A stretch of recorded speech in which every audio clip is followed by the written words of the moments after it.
안녕하십니까. 매 눈으로 세상의 흐름을 읽어드리는 와이타임스 정세 분석의 추부길입니다.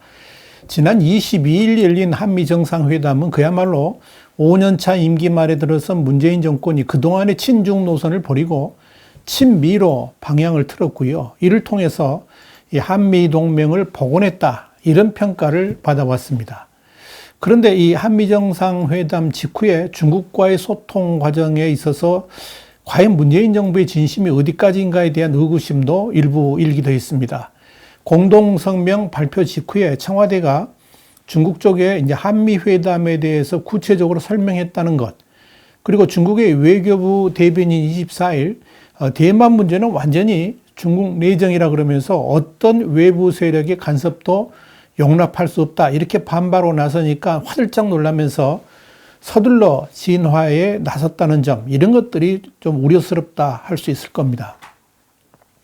우리 정부는 이 한미 정상 간의 공동성명이 외교 정책을 미국 쪽으로 급선회한 것이 아니고 매우 언론적인 내용이라 그러면서 특정국의 특정 현안을 겨냥한 것은 아니다라고 해명을 했는데, 과연 그런 태도가 이 한미 정상회담 직후에 최고 회담이었다, 또 건국 이래 최대의 성과였다, 이렇게 평가했던 대통령의 생각과 과연 일치하는지, 이 의구심이 든다 하는 이야기입니다.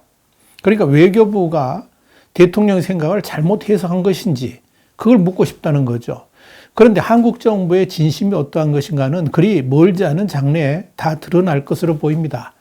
바로 8월로 예정된 한미연합 군사훈련을 한국 측이 어떻게 치르려고 하는가를 보면 자연스럽게 모든 것이 드러나도록 되어 있다는 이야기입니다.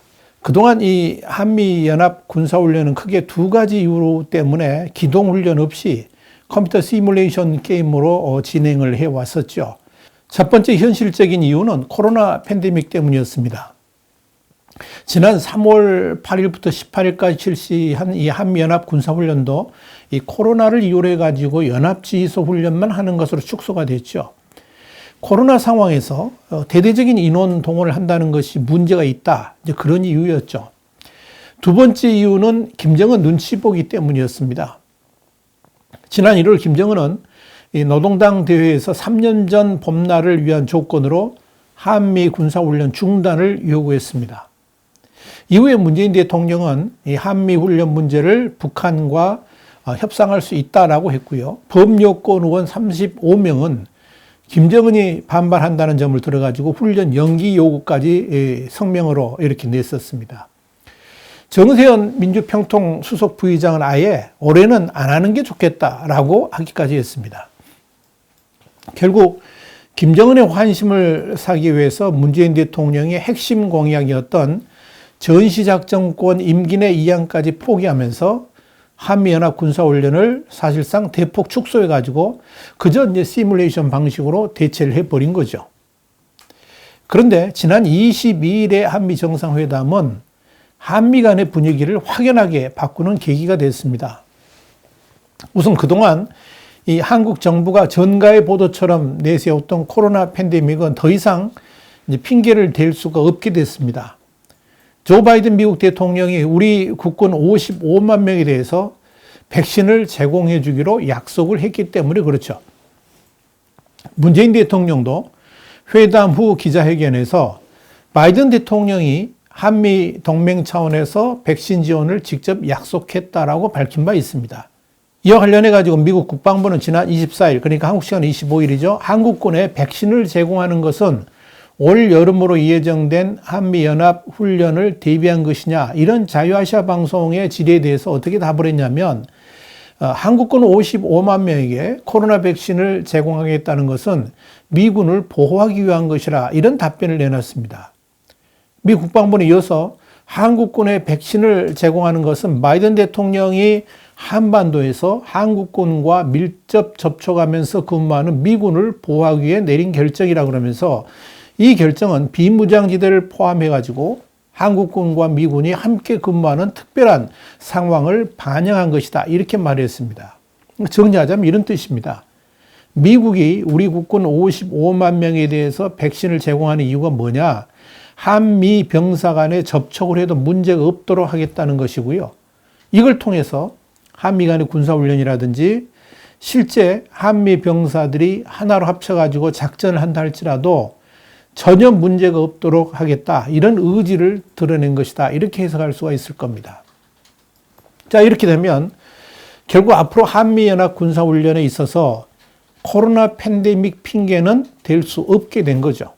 미국 랜드연구소의 군사 전문가인 브루스 베넷 선임 연구원도 26일 자유아시아 방송에 이렇게 말을 했습니다. 55만 명의 모든 한국군 병사가 8월까지 코로나 백신을 다 접종하게 되면 8월에 코로나 확산 위험 없이 실기동 한미연합 군사훈련 하는 것이 가능해진다라고 평을 했습니다. 그럼에도 문재인 대통령은 26일 청와대에서 열린 5당 대표 초청 오찬 간담회에서 그렇게 말했죠. 이 한미연합 군사훈련에 대해서 코로나19로 대규모 군사훈련이 어렵지 않겠느냐 이렇게 말한 겁니다. 그러면서 과거처럼 많은 병력이 대면 훈련을 하는 것은 여건상 어렵고 연합훈련의 시기라든지 방식 수준에 대해서는 추후 신중하게 결정할 것이다. 이렇게 말을 했습니다. 물론 문재인 대통령은 아직까지 우리 국군에 대해서 백신 접종이 이루어지지 않은 상황을 감안해 가지고 그런 발언을 했을 겁니다만은 그렇게도 믿고 싶습니다만은 미국이 8월에 한미 군사훈련 일정을 감안해 가지고 7월 안으로 늦어도 8월 초까지 우리 국군들에 대해서 백신 접종을 완료하도록 일정을 잡는다 그러면 이제 코로나 팬데믹을 이유로 군사훈련 축소 등의 주장을 하기는 힘들게 될 것으로 예상이 됩니다. 자, 그렇다면 이제 남은 것은 김정은 눈치 보기입니다. 여기서 문재인 정부는 동맹인가 아니면 김정은인가 이 둘 중에 하나를 선택해야만 됩니다. 지금 문재인 정부에 있어서 가장 중요한 과제는 김정은과의 대화의 문을 여는 거죠.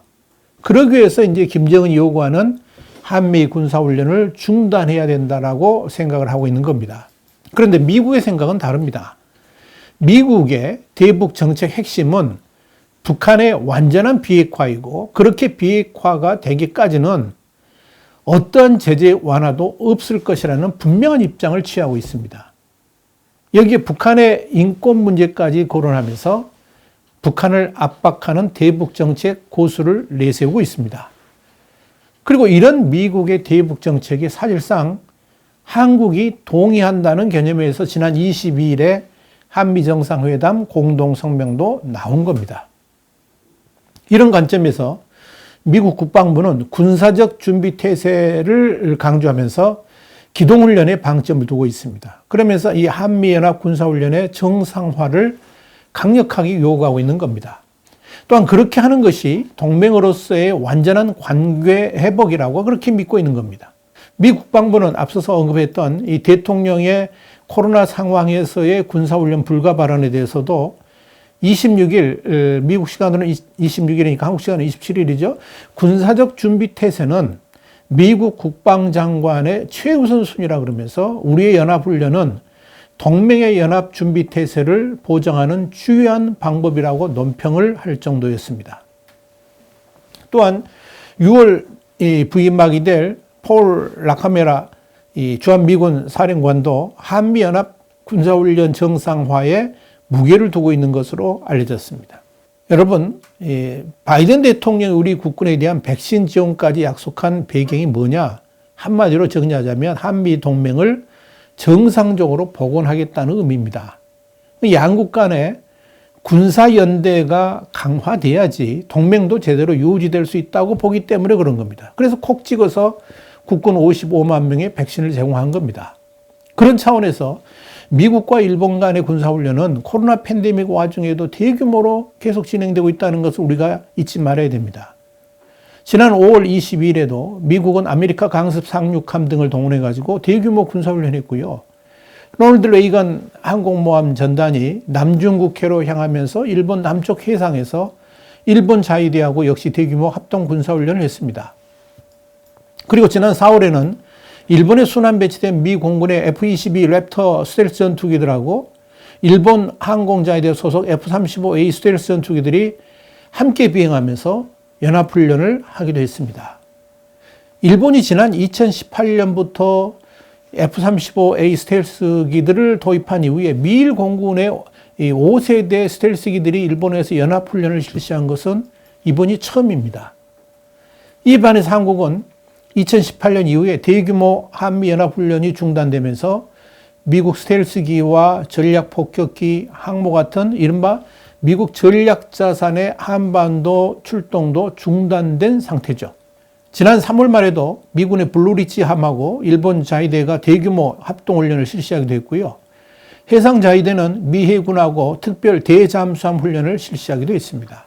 한마디로 미국과 일본 자위대 간의 일체화가 동맹이라는 이름으로 가속화되고 있는 거죠. 여기에 비해서 한국은 어떻습니까? 사실상 군사훈련이 없는 동맹이란 존재의 의미가 없는 겁니다. 지상단병 이런 말이 있습니다. 이게 무슨 말인고 하니 정의 위에서 헛되이 병법을 논한다 뭐 이런 의미입니다. 그거 아무 소용없는 거다 이런 거죠. 이것이 컴퓨터 시뮬레이션으로 바뀌었다고 해서 본질이 달라지는 것은 아닙니다. 그래서 훈련이 없는 군대는 존재 의미 자체가 없다라고 말하는 겁니다. 과거 냉전 시절 때 소련군 중에서 최강으로 꼽히는 부대가 있었는데 그게 누구냐면 우크라이나 군이었습니다. 그런데 지난 2014년 소련으로부터 독립을 한 이후에 이 나라의 동부 돈바스 지역에서 내전이 일어났습니다. 그렇다면 당연히 최강의 군대였던 우크라이나 군이 이걸 진압했어야 됩니다.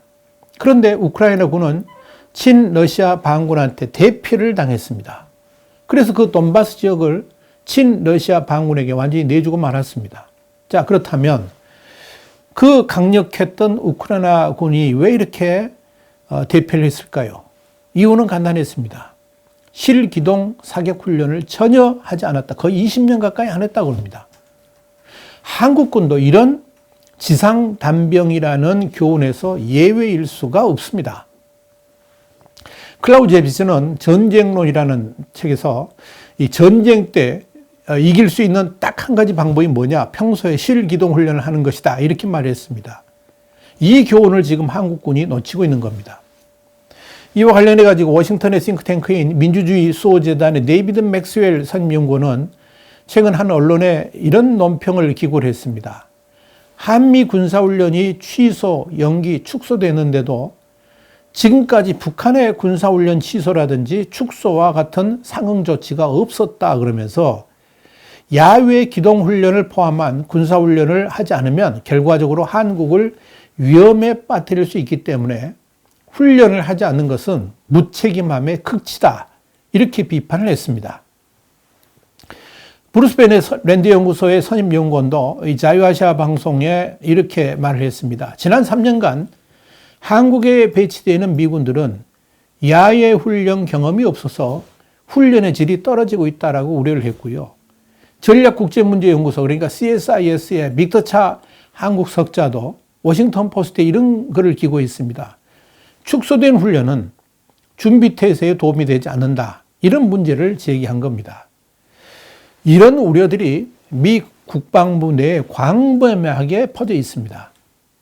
결국 한미동맹이 제대로 복원되려면 한미연합 군사훈련이 다시 살아나야만 되는 겁니다. 앞으로 한미연합 군사훈련까지는 석 달 남았습니다. 다가오는 8월이 이번 한미 정상회담의 진실성 여부를 판가름하는 1차 관문이 될 것으로 보입니다. 만약 이번 8월 훈련에도 김정은의 지침을 핑계로 해가지고 한미연합 군사훈련의 축소를 한국 측이 강하게 요구를 한다 그러면 이건 사실상 한미동맹의 존재를 부인하는 일이 될 것입니다. 그럼에도 불구하고 한미연합 군사훈련을 정상적으로 복원한다 그러면 한미동맹 역시 본 궤도로 다시 돌아왔다는 신호탄으로 읽혀질 겁니다. 중국은 한국을 가리켜서 한미동맹은 약한 고리라고 그랬습니다. 중국이 압박을 가하면 언제든지 끊어질 수 있는 그런 관계다 하는 그런 의미죠. 그만큼 중국이 한국을 얕잡아 보고 있다는 의미입니다. 그런 인식을 이번 기회에 깨줘야 됩니다. 한국은 미국과 동맹으로 묶여진 강력한 끈이라는 사실을 중국도 북한도 인식하게 해줘야 된다는 겁니다. 우리가 북한에 약하게 굴면 굴수록 김정은과 김여정이 요구해도 다 들어주는 그런 나라로 인식된다 그러면 그것이 바로 대한민국이라는 나라가 북한에 의해서 가스라이팅 당하고 있다고 보면 되는 겁니다. 그런 연약한 고리가 지속된다 그러면 김정은은 언제든지 한국을 향해서 국지적 도발하면서 우리를 위태롭게 만들 수도 있을 것이고, 이제 그런 일이 반복되다 보면 언제인지 모르게 우리는 북한의 노예로 전락되어 있을 수도 있다는 것을 우리가 잊지 말아야 됩니다. 아무쪼록 임기를 11개월 정도 채 남기지 않은 문재인 정권이 이번 한미 정상회담의 성과를 멋있는 열매로 갖고 갈 수 있게 되기를 바랍니다. 다시 강조하지만 이번 한미 정상회담에서의 공동성명이 말만 있고 행동은 없는 그런 선언이 되지 않기를 바랍니다. 그것은 동맹에 대한 배신이기 때문에 그렇습니다. 와이타임즈 정세분석이었습니다. 다음 시간에 다시 뵙겠습니다. 감사합니다.